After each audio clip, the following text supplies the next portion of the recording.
Olá, pessoal! Espero que esteja tudo bem com vocês. Para quem ainda não me conhece, eu sou Cristiana, mediadora do Polo de Mesquita. Estou aqui novamente, dessa vez, para falar sobre a prova do vestibular C10. Nesse primeiro vídeo, eu vou abordar questões mais teóricas em relação a essa prova, ok?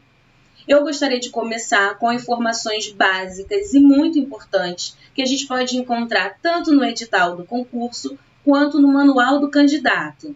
Esses documentos que são fundamentais em qualquer concurso e que muita gente tem preguiça de ler. Então, vamos começar com o manual do candidato, vendo que informações a gente pode ter a respeito da prova de redação.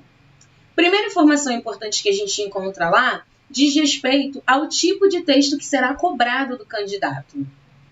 Na redação do CEDERJ, você deve fazer a produção de um texto dissertativo em prosa. É o velho conhecido de vocês, né? Dissertação argumentativa, com aquela mesma estrutura, introdução, desenvolvimento, conclusão, e com o mesmo objetivo que você já sabe, né? Que é o quê? Defender um ponto de vista usando argumentos para isso. Quando ele diz em prosa, quer dizer aquele texto corrido, que usa toda a extensão da linha, diferente do poema, né, que é escrito em verso. Segunda informação importante que a gente encontra no manual do candidato diz respeito ao tamanho da redação. A redação do CEDERJ ela deve ter entre 20 e 25 linhas. Percebam que é menor que a da UERJ e menor que a do Enem, né, que tem 30 linhas. Essa informação é importante por quê, pessoal? Primeiro, para a questão do planejamento, pensar em quantos parágrafos você vai fazer, como você vai distribuir as ideias. É importante também, se você tem a letra muito grande, ou se você é aquela pessoa que se perde e escreve muito, aí você já sabe que você tem um tamanho menor de redação para fazer.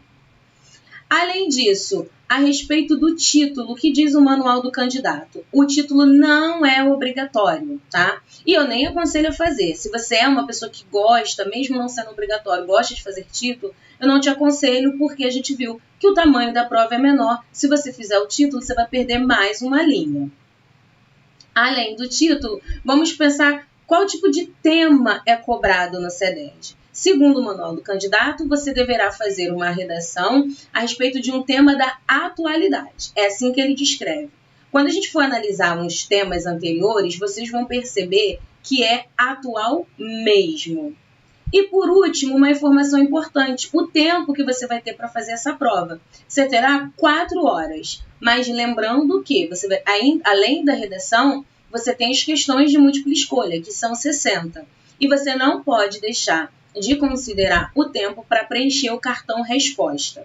Então, é preciso treinar para fazer a redação, né, num tempo hábil, de mais ou menos 1 hora, né, para dar tempo de fazer tudo sem se prejudicar, beleza? Bom, além dessas informações, o manual do candidato também nos diz como será corrigida a sua prova, né? O CEDERJ utiliza 3 critérios de correção. O primeiro são os chamados aspectos formais da língua portuguesa, e tem também os aspectos textuais e os aspectos discursivos. Ficou um pouco confuso? Calma aí que eu vou explicar. O primeiro critério vai avaliar o uso da modalidade escrita formal da língua. A gente sabe que precisa usar a norma padrão para escrever a redação. E é esse uso que vai ser avaliado aqui. Então, nesse critério, né, serão corrigidos desvios, né, erros de pontuação, de ortografia, concordância, regência, uso de pronome, etc.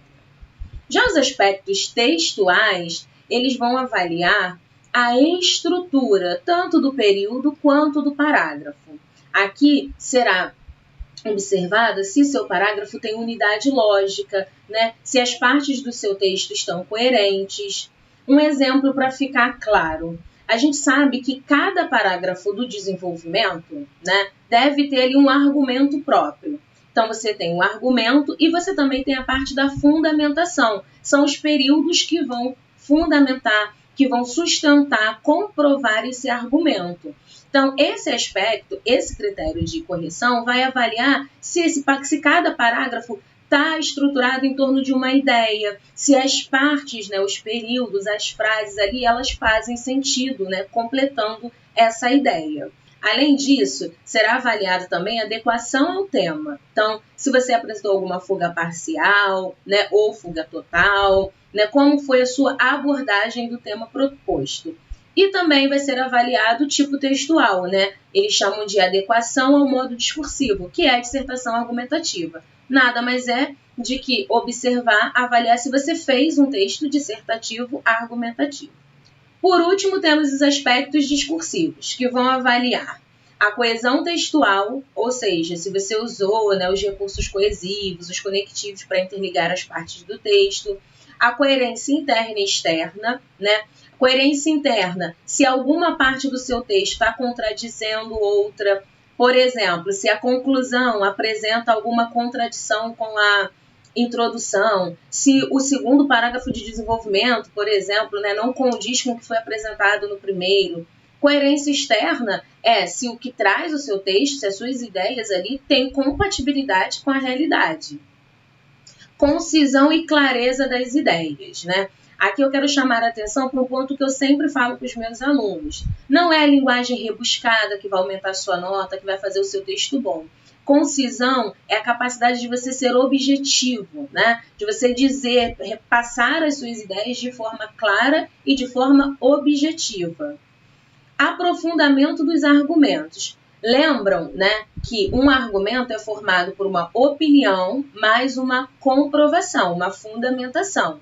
Então, nesse caso aqui, nesse critério, ele vai avaliar se essa comprovação do seu argumento foi aprofundada ou se os seus argumentos são superficiais, né? A gente sabe que a gente tem que mostrar o nosso argumento, mas também tem que comprová-lo, tem que demonstrá-lo.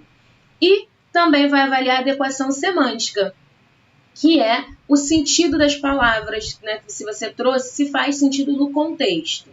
Um exemplo, se o tema fala sobre racismo e alguém usa a expressão discriminação racial, aqui a gente teria um problema de inadequação semântica. Por quê? Discriminação não está adequado, o sentido não está adequado ao contexto. O correto seria discriminação.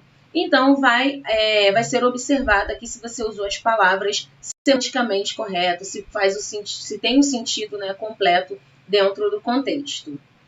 Bom, agora que a gente já conhece a prova, né, já sabe como ela vai ser corrigida, eu gostaria de fazer aqui a indicação de alguns vídeos que foram produzidos e que estão aqui no canal do PVS, que podem ajudar muito na preparação para a redação do C10. Se você já viu, é bom que você revise, né? E se você não viu, fundamental que você assista. Quero começar pelo vídeo da semana 4 de planejamento. Nele, o mediador Igor fala da importância do planejamento e de como se planejar.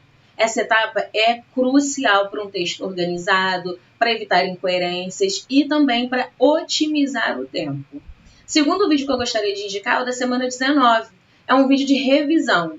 Ele traz uma revisão geral sobre a estrutura da dissertação, a função da introdução, a função do desenvolvimento, a função da conclusão. Então, como a gente sabe que esse é o tipo de texto que vai ser cobrado, seria bom dar uma olhada.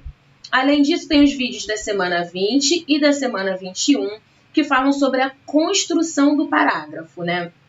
As mediadoras Paula, Carolina e Adriele falam sobre a construção do parágrafo de introdução e do parágrafo de desenvolvimento. A gente acabou de ver que um dos critérios de correção da prova do CEDERJ vai avaliar a estrutura do parágrafo. Então, esses vídeos são muito importantes. Não poderia deixar de indicar os vídeos de coesão, lá da semana 12 e da semana 13, né? Novamente com o mediador Igor, que fala ali da coesão sequencial, da coesão referencial. Os vídeos estão muito bons. Por último, mas não menos importante, o vídeo da semana 26. Nele, a mediadora Conceição fala de alguns erros comuns na redação. Cristiana, por que eu tenho que assistir esse vídeo? Porque talvez você esteja cometendo algum desses erros e ainda não sabe. Bom, pessoal, para finalizar esse vídeo, né, eu gostaria de ver com vocês agora alguns temas anteriores da prova CEDERJ, né, para a gente ter uma ideia, né, de como se dá a abordagem, as propostas temáticas dessa redação. Vamos lá? O primeiro tema que eu trouxe é o tema de 2019-1, Memória Brasileira, uma questão de prioridade. Primeira coisa que é importante a gente perceber é o comando do tema, tá? Aqui a gente tem um ponto de interrogação, ou seja, o comando aqui é uma pergunta. E é uma pergunta que o tipo de resposta é aquele sim ou não. Isso já direciona, né, a nossa abordagem, né? A sua tese vai ter que defender uma resposta positiva, sim, é uma questão de prioridade, ou uma resposta negativa. Não, não é uma questão de prioridade. Agora vamos ver as palavras-chave desse tema. A gente tem ali memória, né? A capacidade ali de reter, de armazenar informações, fatos. A memória brasileira, ou seja, trata-se de uma memória coletiva, né? Então tá falando aqui sobre a história, a cultura de uma nação. E tem a palavra-chave prioridade, né? Está em primeiro lugar, em primeiro tempo. Então a pergunta é: essa memória brasileira, né, essa conservação da nossa história, da nossa cultura, ela está em primeiro lugar? Ela é uma questão de prioridade? A partir dali, a gente direciona a nossa abordagem. Vocês lembram que a gente viu lá no Manual do Candidato que a redação do CEDERJ será sobre um tema da atualidade? Agora vai ficar provado como são muito atuais esses temas. Esse tema, né, proposto para o vestibular de 2019-1, né, se foi proposto para o primeiro semestre, a prova aconteceu no fim do ano de 2018, certo? E aí, o que aconteceu no segundo semestre de 2018, que estava sendo falado assim, em todas as mídias? O incêndio no Museu Nacional. Acredito que todos vocês devam lembrar, foi muito noticiado, um incêndio de grandes proporções no Museu Nacional, lá da Quinta da Boa Vista, né, que destruiu grande parte do nosso acervo histórico e científico. Viram como é muito atual? Vamos ver mais um. 2018-1. O tema foi legalização da maconha no Brasil. Sim, para alguns um tema polêmico, mas esse foi o tema da redação CEDERJ, né, para o primeiro semestre do ano de 2018. Começamos mais uma vez pelo comando do tema. Aqui a gente não tem uma pergunta, né? A gente tem uma frase aqui declarativa, mas a gente pode pensar que existe sim um questionamento implícito, porque a maconha não é legalizada. Então, o comando do tema é: deve ser legalizada a maconha ou não deve ser legalizada? Aqui, mais uma vez, direciona a sua abordagem, né? Sua tese, seu texto deveria defender sim a legalização, não a legalização, continuar criminalizada. Vamos às palavras-chave. Temos legalização, né? Tornar ali legal, né? Dar o poder ali da lei. Temos a legalização de uma droga específica, está falando da cannabis, da maconha, e temos uma limitação geográfica no Brasil, em âmbito nacional. Por que será que o CEDERJ abordou esse tema para o ano de 2018-1? Mais uma vez, a prova foi feita em 2017, no fim de 2017. E o que estava acontecendo ali? No segundo semestre de 2017, teve uma discussão, uma audiência pública na Comissão dos Direitos Humanos, né, mais precisamente em outubro de 2017, sobre a descriminalização da cannabis, né, para o uso próprio, para o uso pessoal. Então, discutiu-se tanto o uso medicinal quanto o uso recreativo. Mais uma vez, um assunto que estava em alta, né, super noticiado, e que foi abordado pela prova CEDERJ, provando a sua, né, atualidade, dita lá no Manual do Candidato. Por último, vamos ver um tema do segundo semestre, o tema de 2017-2, assédio sexual, onde nasce? Começamos pelo comando do tema, temos ali mais uma pergunta, né? Mais uma vez uma pergunta, um ponto de interrogação, só que dessa vez, diferentemente do primeiro tema que nós analisamos, não é uma pergunta do tipo sim ou não. Vamos ver as palavras-chave desse tema. Começa com assédio, né? E aí a gente tem essa ação, essa importunação, essa repetição de investidas, né, contra a pessoa. tem uma especificação desse assédio, é o assédio sexual. Então, a gente está falando aqui da importunação verbal ou física, né, de atos não requeridos de caráter sexual. E a pergunta, onde nasce, né? Esse verbo aí, nasce, nos remete à origem, né? Ou seja, o tema pergunta as causas, os motivos do assédio sexual. Agora, vamos ver por que o CEDERJ trouxe esse tema no primeiro semestre. Em abril de 2017, teve um movimento chamado Mexeu com Uma, Mexeu com Todas. Foi um movimento criado ali por mulheres, atrizes, diretoras, né, de uma rede de televisão, após a denúncia de uma figurinista de um assédio que ela tinha sofrido durante 8 meses, que durou ali a gravação de uma novela. Isso trouxe visibilidade para a causa e trouxe ali o assédio sexual para o centro do debate. Gente, ficou muito claro, né, que os temas do CEDERJ são muito atuais. Bom, isso que a gente fez, pessoal, foi uma breve análise dos temas anteriores, mas para conhecer a abordagem que é sempre proposta pelo CEDERJ. A gente já pôde perceber que a atualidade é sua característica principal. Mas, posteriormente a essa análise breve, é necessário a gente fazer uma roteirização, que é montar o esquema do nosso texto mesmo, né? Pensar na tese, nos argumentos que a gente vai usar, que tipo de conclusão a gente vai fazer. Mas esse assunto vai ficar pro próximo vídeo, beleza? Eu quero agradecer a atenção de vocês até aqui, dizer que se vocês tiverem alguma dúvida, né, para deixar no comentário ou procurar o mediador do seu polo. Muito obrigada e até a próxima!